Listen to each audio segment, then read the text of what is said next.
आज हम कुछ एमसीक्यूज हैं उनको भी देखते हैं, जो कि periodic classification of elements and periodicity के रिलेटेड है। ठीक है जी। स्क्रीन सबको शो हो रही है ना? किसी को इशू है तो बताएं।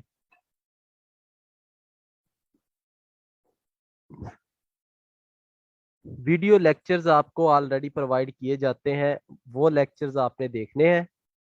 उससे क्या होगा कि आपके जो कॉन्सेप्ट्स हैं वो सारे चैप्टर के रिलेटेड क्लियर हो जाएंगे। ठीक है। और यहाँ पर हम एमसीक्यूज की प्रैक्टिस कर रहे हैं। कल भी हमने इस चैप्टर के एमसीक्यूज को डिस्कस किया था और आज भी हम डिस्कस कर रहे हैं जी।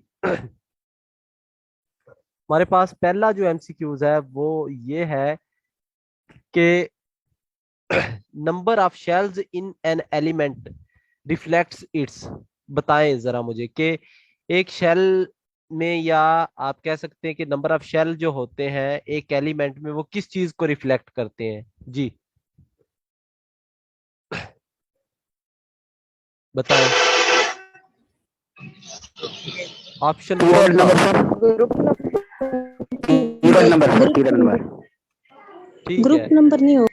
आप थोड़ा सा पीरियड नंबर सर।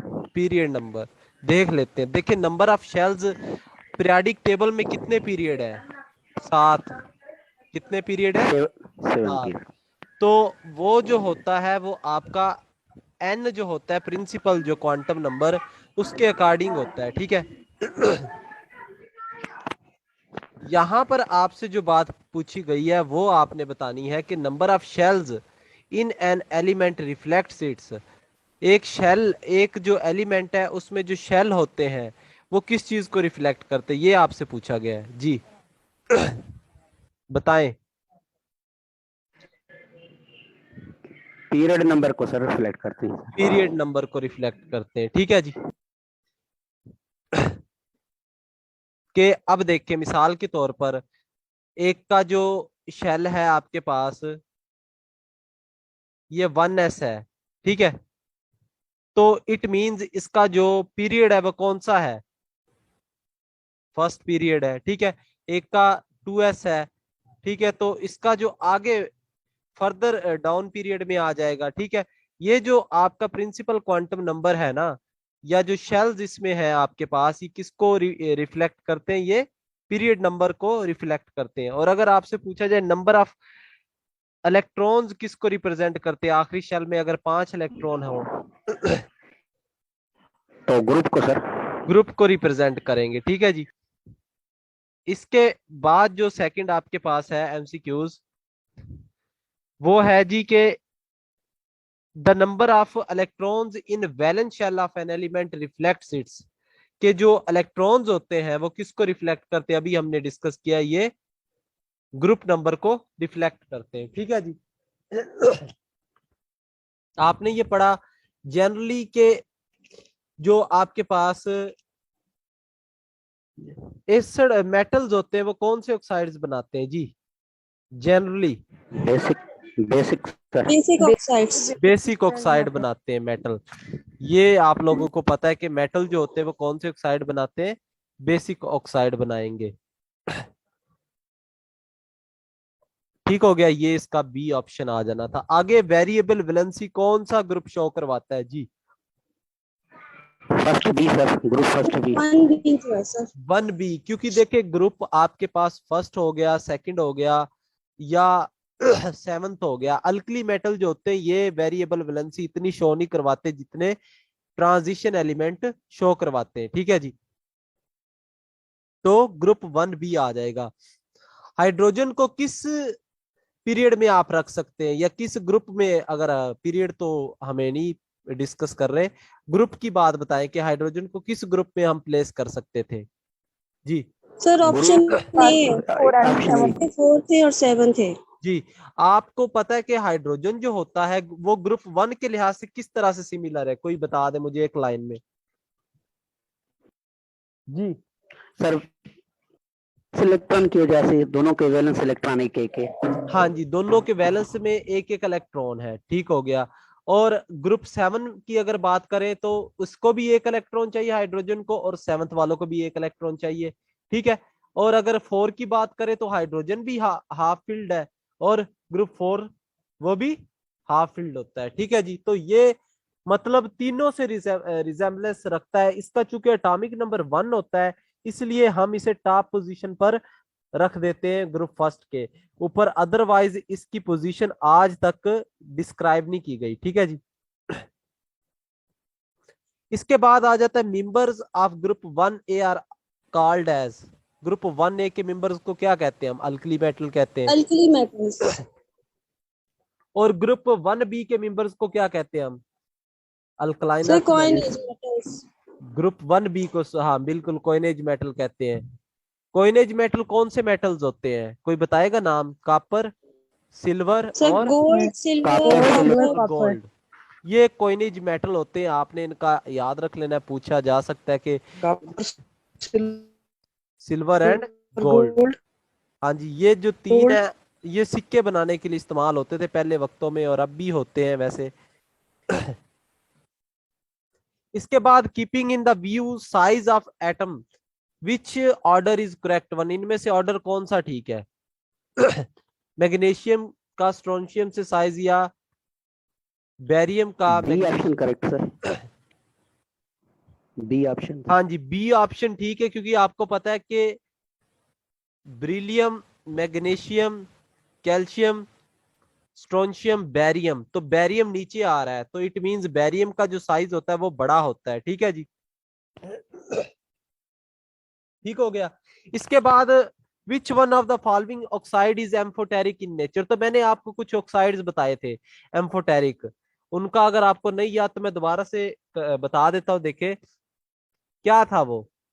सुनो, रेड, जीन, आलिया, क्यूब, ये थे एलिमेंट बताए थे जो एम्फोटेरिक ऑक्साइड बनाते हैं जी। इसमें जिंक हो जाएगा फिर सर। हाँ जी, तो जिंक इसमें अवेलेबल है, तो आपका ऑप्शन कौन सा ठीक हो जाएगा? जिंक जिंक का सर, डी ऑक्साइड। ऑप्शन। देखिए ये 6 अगर आप ये याद रख लेंगे तो आपके एम्फोटेरिक ऑक्साइड आपको भूलेंगे नहीं। सुनो, लेड, जीन, आलिया, क्यूब। ठीक है जी। इसके बाद according to Newlands arrangement of element recurrence periodicity of properties take place, कौन से एलिमेंट के बाद प्रॉपर्टीज चेंज होती थी जी? A option sir. Sir 8 option A. हाँ जी Option- बिल्कुल सही option है। 8 के बाद प्रॉपर्टीज जो थी वो आपकी चेंज होती थी।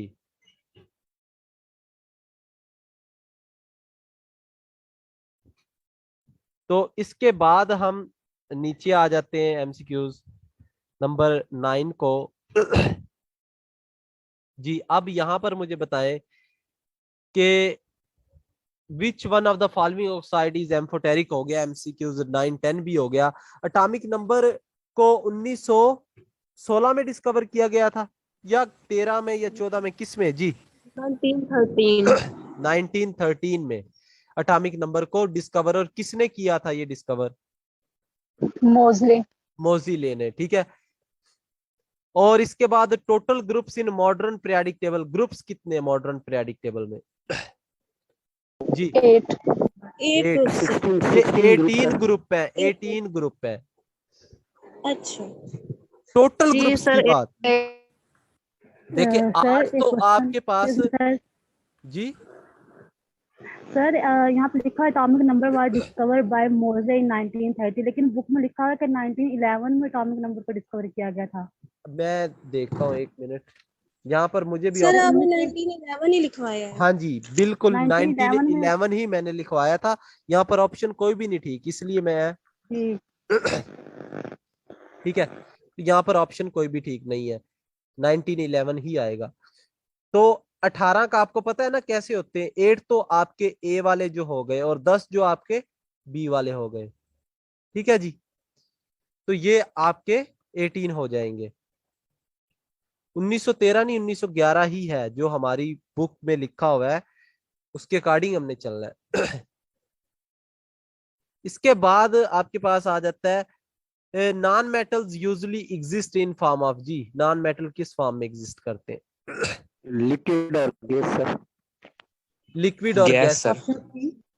लिक्विड और गैसेस दोनों में होते हैं ना नॉन मेटल। देखिए हम चूंकि ओवरऑल रिप्रेजेंट कर रहे हैं, तो मोस्टली में ना वैसे सर देखिए। But all gases are non metal. हाँ जी बिल्कुल, मोस्टली केसेस में ऐसा, हाँ जी नॉन मेटल ही है, ठीक है। तो गैसेस और लिक्विड दोनों में एग्जिस्ट कर रहे हैं ना नॉन मेटल आपके पास। गैस और मेटल, सॉरी, जो बात कर रहे हैं गैस और लिक्विड दोनों फॉर्म में होते हैं। बरोमीन क्या है, नॉन मेटल ही है ना। तो वो किस फॉर्म में होता है, लिक्विड की फॉर्म में होता है। तो दोनों फॉर्म आज जब आपको प्रेजेंट ही दोनों है, लिक्विड और गैस, तो आप बेस्ट ऑप्शन सिलेक्ट करें उसमें से। आयनाइजेशन एनर्जी सोडियम की कितनी होती है, 496 होती है आई थिंक जी। Yes sir, 496 joule per mole. 496 होती है। इस तरह के जो एमसीक्यूज है ना, ये मैंने आपसे कहता होता हूँ बना के सेंड करें, लेकिन आप में से एक दो बंदे सेंड कर रहे हैं, बाकी लोग काम नहीं कर रहे। देखें, ये बहुत बुरी बात है। SnCl4 is coordinate covalent compound, ionic compound, covalent compound जी। Covalent compound. Sir it's a covalent compound. How it is a covalent compound, कोई बता सकता है? केमिकल बॉन्डिंग में एक रूल पढ़ा था आपने, कौन सा? फजान्स रूल। इलेक्ट्रोनेगेटिव का डिफरेंस कम हो तो। मैंने फजान्स रूल आपको पढ़ाया था इलेक्ट्रो, सॉरी, केमिकल बॉन्डिंग में। उसके मुताबिक मैंने एक आपको याद रखने का तरीका भी बताया था, कौन सा था जी? सिर्फ small cation large A9. Small cation large A9, exactly आप ठीक कह रहे हैं। तो जिसमें कैटाइन स्मॉल होगा और लार्ज एनाइन होगा, वो क्या होगा, कंपाउंड, कोवलेंट। कोवलेंट। अगर इसी की हम बात करते SnCl2 की, तो ये आयनिक हो जाना था, क्या हो जाना था? सर काइंडली ये रूल रिपीट कर दें। ये रूल रिपीट, आपने केमिकल बॉन्डिंग के लेक्चर सुने? रूल तो रिपीट करना टफ है यहाँ पर तो सर हम। स्मॉल केटाइन लार्ज एनाइन हाँ मीन। जी, ये आपने सुना नहीं फजान्स रूल केमिकल बॉन्डिंग का लेक्चर जी? आपसे पूछ रहा हूं मैं।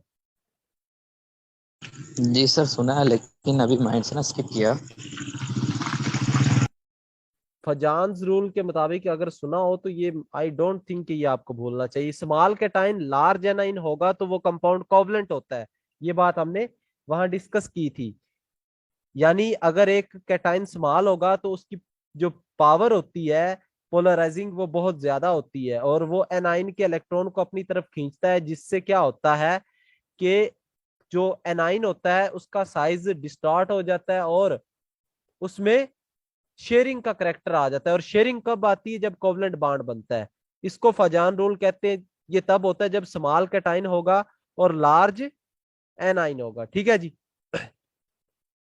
तो अगर SnCl2 की बात करूं मैं, मुझे बताएं कि SnCl2 छोटा है या SnCl4 जी? SN में इसमें कौन सा छोटा है, SnCl2 वाला SN या SnCl4 वाला जी? सर SnCl4 वाला छोटा है। हाँ जी, क्योंकि उसमें जो ऑक्सीडेशन स्टेट है वो +4 है, यहाँ पर अच्छा। ऑक्सीडेशन स्टेट है +2। तो यहाँ पर कैटाइन बड़ा हो गया अब, तो ये यूजुअली जाएगा किसकी तरफ, आयनिक कंपाउंड बनाने की तरफ जाएगा। और ये किसकी तरफ जा रहा होगा, कोवलेंट करेक्टर ज्यादा होगा इसका। समझ आ रही बात की? किसी को समझ ना आई हो तो पूछ सकता है। स्मॉल कैटाइन लार्ज एनाइन, ये आपका कोवलेंट करेक्टर कंपाउंड रखेगा, ठीक है जी। अच्छा जी, इसके बाद आ जाता है gallium has oxidation state. Gallium की कितनी ऑक्सीडेशन स्टेट होती है? +3। +3। तो गैलियम कौन से पीरियड से बिलोंग करता है? थर्ड। ग्रुप से। और ग्रुप से? थर्ड ग्रुप से सर। थर्ड थर्ड पीरियड है and third period and third group. Third group है, थर्ड ठीक है। ग्रुप। अच्छा, एक क्वेश्चन पूछा गया था इसके एलिमेंट्स के, पहले तो थर्ड के मैं आपको नाम बता दूं। इन थाईलैंड, ठीक है, ये आपको अपनी मर्जी से आपने याद रखे होंगे। जिस मर्जी वे में आप इनको याद कर सकते हैं, रिकॉल करने का मेथड अलग है। आपको पता आगे हम पी ब्लॉक में पढ़ेंगे वैसे, या एस ब्लॉक में भी, ये अगर आपको ये लेक्चर इनर्ट पेयर का आएगा तो पी ब्लॉक में ज्यादातर इसको देखेंगे हम। बेसिकली तो देखिए, ऊपर से नीचे आ रहे हैं ना, तो इनकी टेंडेंसी कम होती जा रही है। ऊपर वाले कंपाउंड +3 में रहना चाह रहे हैं, किस में रहना चाह रहे हैं? +3 में। जबकि जो ग्रुप है ना 15, ग्रुप नंबर 13, 14 और 15, इसका जो आखिरी आखिरी एलिमेंट है ना, मैं आपको अभी बता देता हूं, प्रॉब्लम ना हो आपके लिए। ग्रुप 13, 14 एंड 15, इसका जो आखिरी एलिमेंट है ना, ये +1 ऑक्सीडेशन स्टेट शो करवाना पसंद करता है। इसकी जो ऑक्सीडेशन स्टेट कौन सी स्टेबल होगी? +1 वाली। क्यों? क्योंकि इनमें एक इफेक्ट पाया जाता है जिसको आप इनर्ट पेयर इफेक्ट कहते हैं। क्या कहते हैं? इनर्ट पेयर इफेक्ट कहते हैं। इनर्ट पेयर इफेक्ट का क्या काम होता है? इनर्ट पेयर इफेक्ट ऐसा इफेक्ट होता है जो क्या करता है कि जो एस वाला एक ऑर्बिटल होता है ना, एस में 2 इलेक्ट्रॉन होते हैं, ठीक है, इनके जो आखिरी आखिरी शेल वाले जो होते हैं ना, ये जो आखिरी जो इलेक्ट्रॉन होता है, या आप कह ले आखिरी जो एलिमेंट होता है, इसमें जो एस वाले इलेक्ट्रॉन होते हैं, उन पर न्यूक्लियस बहुत ज्यादा फोर्स लगा रही होती। क्यों लगा रही होती है? क्योंकि इनमें डी ऑर्बिटल होता है, और आपको कल भी बताया था कि डी ऑर्बिटल की जो शील्डिंग पावर होती बहुत कम होती है, जिसकी वजह से न्यूक्लियस की फोर्स इस एस पर बहुत ज्यादा लगती है। और यही रीजन होती है कि ये जो एस ऑर्बिटल होता है आपका, ये फिर बॉन्डिंग में हिस्सा नहीं लेता, ये इनर्ट बन जाता है। ये क्या बन जाता है? इनर्ट बन जाता है। और पीछे उनका पी में एक इलेक्ट्रॉन होता है जो क्या करता है फिर? ऑक्सीडेशन स्टेट शो करवा देता है +1 की। तो इसलिए ग्रुप 13, 14 और 15 का जो लास्ट वाला एलिमेंट है, वो क्या शो करवाएंगे? Inert pair effect. उनकी ऑक्सीडेशन स्टेट क्या होगी? +1। तो एक क्वेश्चन पूछा गया था कि इनमें से बोरोन, एल्यूमिनियम, गैलियम, इंडियम और थैलियम, इनमें से कौन सा ऐसा एलिमेंट है जो अल्कली मेटल्स का बिहेवियर शो करवाना पसंद करेगा? जी, थेलियम। थैलियम। तो इतनी जो ये रामलीला आपको बताने का मकसद था, ये आपका यही कॉन्सेप्ट था क्लियर करना, कि आपको ऐसे भी अगर कोई पूछे तो आपको समझ आ जानी चाहिए। ठीक है जी। तो ये भी आई थिंक आपको इनर्ट पेयर इफेक्ट जैसे आगे चलेंगे वो भी क्लियर हो जाएगा। अभी के लिए इतना ही समझ लें काफी है, क्योंकि हमारा ये टॉपिक नहीं है अभी। इसके बाद आ जाता है hydrides can be classified into. जी, 5 types sir. Option B 3 types. हाँ जी, 5 टाइप्स सर। हाइड्राइड्स को 3 टाइप्स। 3 टाइप्स है। 5 टाइप्स सर। हाइड्राइड्स जो है उनको 3 टाइप्स में कौन कौन से? Covalent. Ionic, covalent and intermediate. जी, कोवलेंट, आयनिक और आयोनिक एंड इंटरमीडिएट। इंटरमीडिएट। ये जो एक्स्ट्रा माइक्स में ये जो आ रहा है आपका शोर, ये बंद कर लिया करें। जी हसन, पूछें। सर आपने अभी बात किया कि डी ऑर्बिटल की शील्डिंग इफेक्ट कम होता है, जी क्या in the same way F orbital का भी हाँ जी, शील्डिंग एफ इफेक्ट बहुत कम ऑर्बिटल होगा? का भी कम होता है, बिल्कुल कम होता है। कल आपने लेक्चर सुने कल वाले? सर जी, कल वाले लेक्चर नहीं सुने आपने? नहीं सर, जस्ट टेस्ट देखा था। तो फिर आप देखें, ये चीजें मैं ना बहुत डिटेल में पढ़ा रहा हूँ। कल मैंने डिटेल में आप लोगों को बताया, बल्कि एक एग्जांपल भी दी थी, शायद आप में से मोस्टली लोग को याद होगी। जी, कौन सी एग्जांपल दी थी? कोई बताना पसंद करेगा? एनीवन?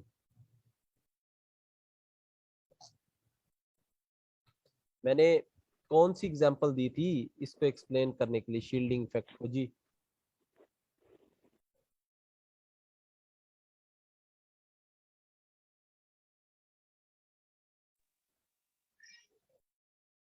हाँ जी बताएं। सर वो जो स्ट्रेंथ वाली आपने बात हाँ की जी, थी। स्ट्रेंथ वाली बात की थी मैंने, बिल्कुल। कि उसमें क्या था कि इलेक्ट्रॉन दूर दूर होंगे तो वो इतना इफेक्ट शो नहीं करवा पाएंगे जितना वो यूनाइट होके करेंगे। समझ आ रही बात की? यानी एक जगह पर चार्ज अगर रहेगा अच्छे तरीके से तो वो अच्छा शील्डिंग इफेक्ट, और एस में ये होता है। लेकिन डी और एफ जो होते हैं इनकी शेप जो होती है वो डिस्टार्ट होती है, ये डिफ्यूज्ड टाइप की शेप रखते हैं, ठीक है जी। अब कोवलेंट का तो आपको पता है, और जो हाइड्राइड है इनमें इंटरमीडिएट कौन से होते हैं, कोई बता सकता है मुझे? सोडियम और दूसरा कौन सा है जी? इंटरमीडिएट हाइड्राइड की अगर आपसे मैं एग्जांपल लूं तो कौन बनाता है intermediate hydride?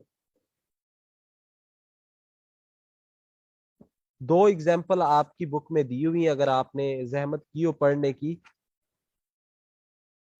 Sir magnesium and magnesium और बेरिलियम।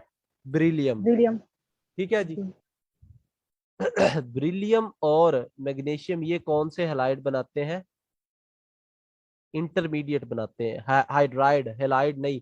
और तीन ऐसे एलिमेंट हैं जो आपके पॉलीमेरिक हैलाइड बनाते हैं, सॉरी पॉलीमेरिक कह रहे हैं, या इंटरमीडिएट हैलाइड कौन से बना रहे हैं? वो तीन है, या पॉलीमेरिक कह लें वो भी ठीक है, चलें। कौन थे वो? एल्यूमिनियम, ब्रिलियम और बेरिलियम सर और एल्यूमिनियम। Aluminium, aluminium. बेरिलियम और तीसरा गैलियम सर। गैलियम। गैलियम ये तीन क्या करते हैं? ये पॉलीमेरिक बनाते हैं हलाइड्स। पॉलीमेरिक हैलाइड्स बनाते हैं, ये पॉलीमर बना सकते हैं। और अगर आपसे पूछा जाए कि इंटरमीडिएट हाइड्राइड कौन से बनाते हैं तो वो कौन होंगे? ब्रिलियम एंड मैग्नीशियम, ठीक है जी। तो ये एफएससी की बुक से अभी तो हमने एमसीक्यूज डिस्कस कर रहे हैं, अभी तो आगे हम मूव भी नहीं कर रहे। एफएससी का अगर आपने चैप्टर, इसीलिए मैंने आपसे कहा था, और आज मैंने स्पेशली ये एमसीक्यूज ढूंढे हैं आप लोगों के लिए ताकि मैं देखूं आपने क्या तैयारी की है। तो कुछ भी नहीं आप लोगों ने तो। इसके बाद नेक्स्ट जो क्वेश्चन है हमारे पास वो क्वेश्चन नंबर 15 है।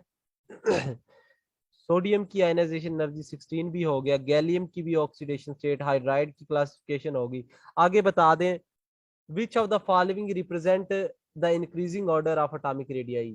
क्वेश्चन नंबर 18 जी। इसमें से कौन सा करेक्ट है? सर फर्स्ट वाला। फर्स्ट वाला बिल्कुल, क्योंकि हेलोजिन जो है वो आपके पास आयोडीन, फिर ब्रोमीन और फिर क्लोरीन। इसके बाद आ जाता है decrease in nuclear force on valence electron because of increase in number of shells containing electron and layering above is known as. इसको तो बहुत आसान आप लोग बता दे, कौन सा shielding effect. Number of element present in fifth period of element. देखिए ये भी आपको पता होना चाहिए कि पहले ग्रुप में कितने एलिमेंट पाए जाते हैं? 2 पहले पीरियड में, सॉरी 2। दूसरे में कितने होते हैं? 8। तीसरे में 8, चौथे में 18 और पांचवे में 18, छठे में 32 और सातवें में 26 होते हैं, आई थिंक सो जी। 26 है? 26 ही है सर। अच्छा, ये 26 कैसे है ये भी हम देख लेते हैं। ये अपने बैकग्राउंड जो म्यूजिक बंद किया करें जरा जब मीटिंग या लेक्चर ले रहे हो, ताकि दूसरों को भी डिस्टरबेंस ना हो। देखिए कैसे होते हैं, इनमें 2 जो होते हैं वो क्या होते हैं? नॉर्मल होते हैं। 10 क्या होते हैं जी? वो ट्रांजिशन होते हैं। और 14 क्या होते हैं? इनर ट्रांजिशन होते हैं। तो ये टोटल कितने हो जाएंगे? 26 हो जाएंगे। अब फिफ्थ में कितने आ जाएंगे? 2 4 3 4 और 5, ये 18 आ जाएंगे, ठीक है। इस तरह से आप याद रखें, थोड़ी सी मेमोराइजिंग कैपेसिटी बढ़ाएं। इनऑर्गेनिक केमिस्ट्री के लिए आपको इस्तेकामत की जरूरत होती है बेसिकली। इनऑर्गेनिक और ऑर्गेनिक में भी बड़ी चीजें ऐसी, लेकिन फिजिकल केमिस्ट्री में ऐसा कुछ भी नहीं होता।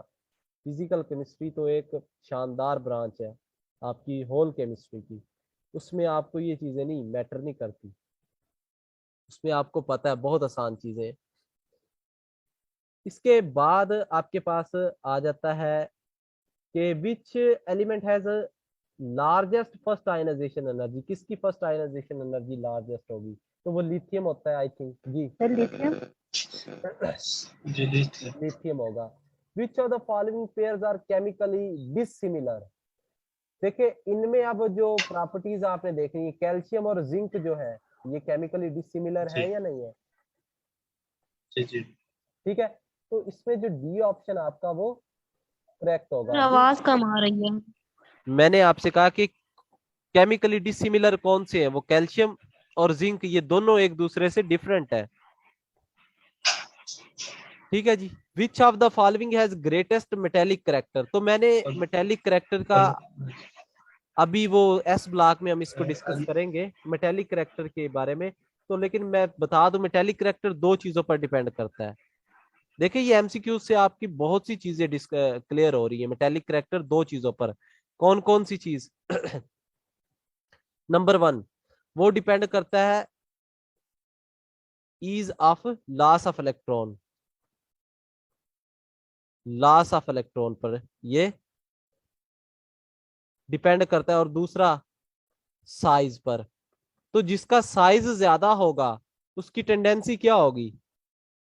ज्यादा होगी इलेक्ट्रॉन देने की। तो इसमें किसका मेटेलिक करेक्टर ज्यादा है जी? Caesium sir. सीजियम। लेकिन क्या एल्यूमिनियम का मेटेलिक करेक्टर ज्यादा नहीं हो सकता जी? एक और भी तो बात है, left to right metallic character increase होता है डिक्रीज होता है? डिक्रीज होता है। डिक्रीज होता है सर। और अगर मैं आपसे यही क्वेश्चन उल्ट कर दूं कि इनमें सबसे ज्यादा बॉइलिंग पॉइंट किसका होगा? एल्यूमिनियम। Magnesium sir. एल्यूमिनियम। जी फिर सोच लें किसका होगा?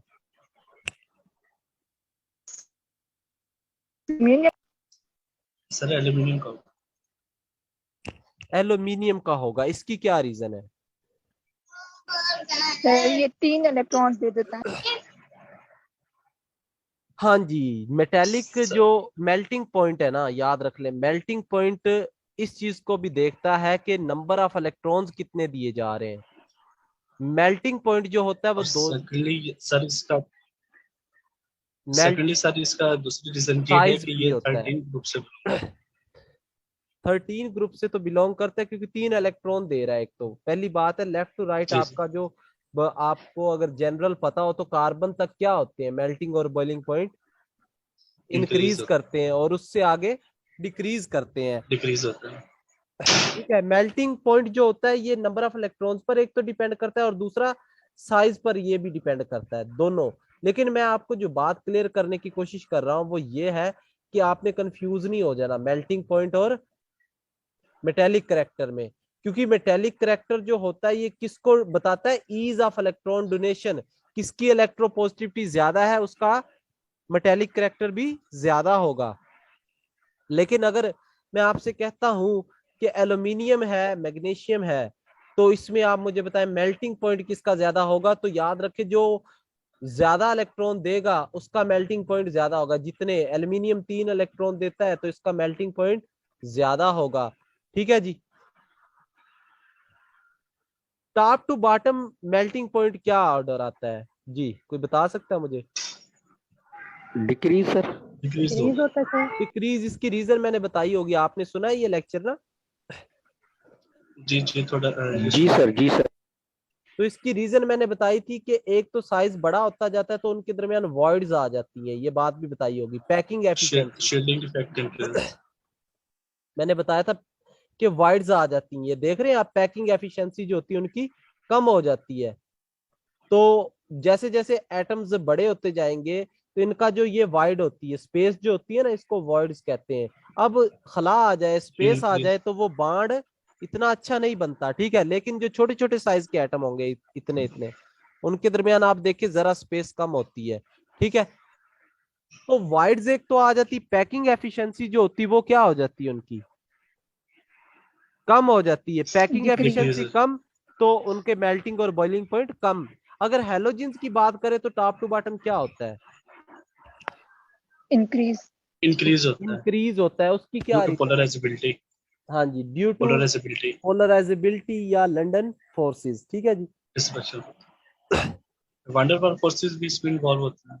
वेंडरवाल को ही आप, वेंडरवाल जो है ना, ओवरऑल टर्म आप यूज कर लेते हैं हर जो फोर्स है, छोटी मोटी फोर्स, जैसे London force, dipole dipole forces होगी, इंस्टेंटेनियस फोर्सेस होगी, Yes. इन ये जो वेंडरवाल है ये इन सब की कैटेगरी को बता देती है। ठीक है। जी। इसके बाद हम थे क्वेश्चन नंबर 25 की तरफ, हाईएस्ट हाइड्रेशन एनर्जी। ये तो बड़ी दफा क्वेश्चन पूछा गया जी, किसकी हाईएस्ट है? Gallium sir. गैलियम की या एल्यूमिनियम की? एल्यूमिनियम क्यों? गैलियम की है, गैलियम गैलियम की सर। क्योंकि सर गैलियम का साइज स्मॉल होता है ना सर, गैलियम का से। साइज स्मॉल होता है। कल मैंने आपको एक बात बताई थी, कौन सी बात थी जी? यहाँ पर मैंने एक कल आपको बताया था साइज क्यों स्मॉल होता है, इसकी क्या रीजन थी? Sir poor D shielding effect की वजह से होता है। और D D shielding effect shielding नहीं इफेक्ट की वजह से जो गैलियम का साइज होता है वो एल्यूमिनियम से स्मॉल होता है। ठीक है जी। लेकिन सर ये तो एल्यूमिनियम से नीचे आ रहा है ना, तो हाउ इट्स पॉसिबल? शायद ये मेरा आज का फर्स्ट लेक्चर है हाँ जी, आपका लेक्चर फर्स्ट है, वरना हमने ये चीजें डिस्कस की हुई हैं। देखिए जो इसमें होता है गैलियम में डी ऑर्बिटल होता है। क्या होता है? D orbital. और वही बात मैं जी। आपसे कह रहा था कि डी ऑर्बिटल जो होता है इसकी पुअर शील्डिंग होती है, ये शील्ड इतना अच्छा नहीं करता। डी और एफ, डी और एफ ब्लॉक है ये, या डी और एफ शेल कह सकते हैं आप, सब शेल। तो ये जो होते हैं ये पुअर जी। शील्डिंग शो करवाते हैं, और ये इतना अच्छा रिपेल नहीं करते, यानी न्यूक्लियर की फोर्स को कम नहीं करते। ठीक है। तो यही रीजन होती है कि जी। गैलियम में डी ऑर्बिटल होता है और न्यूक्लियर की फोर्स इतनी कम नहीं होती, जिस वजह से गैलियम का साइज एल्यूमिनियम से छोटा हो जाता है। ठीक है जी। इसके बाद एमसीक्यूज आ जाता है 26 जी। वो कौन सा एमसीक्यूज है बताएं जरा। 27 हम कर रहे हैं, अभी 26 हो गया मेरे ख्याल में।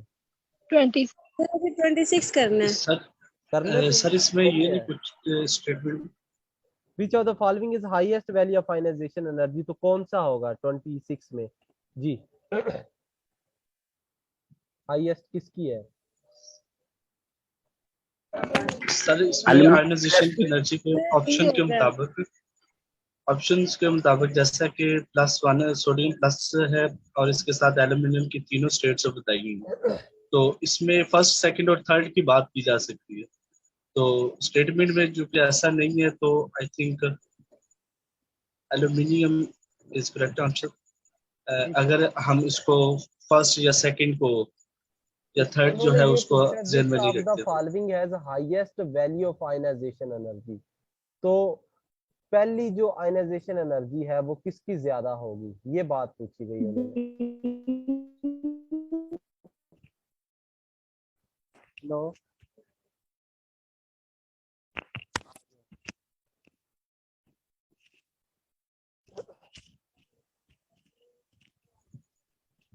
जी, अब आवाज आ रही है? किसकी अब ज्यादा आ होगी रही है जी? सर। डी डी वाला ऑप्शन सर। ठीक हो गया जी। तो डी ऑप्शन इसका करेक्ट। आप लोग ऐसे करें, दोबारा से मीटिंग ज्वाइन करें, फर्दर हम इसको देखते हैं। ये क्वेश्चन नंबर कौन सा है? 27 है? 26 या 27?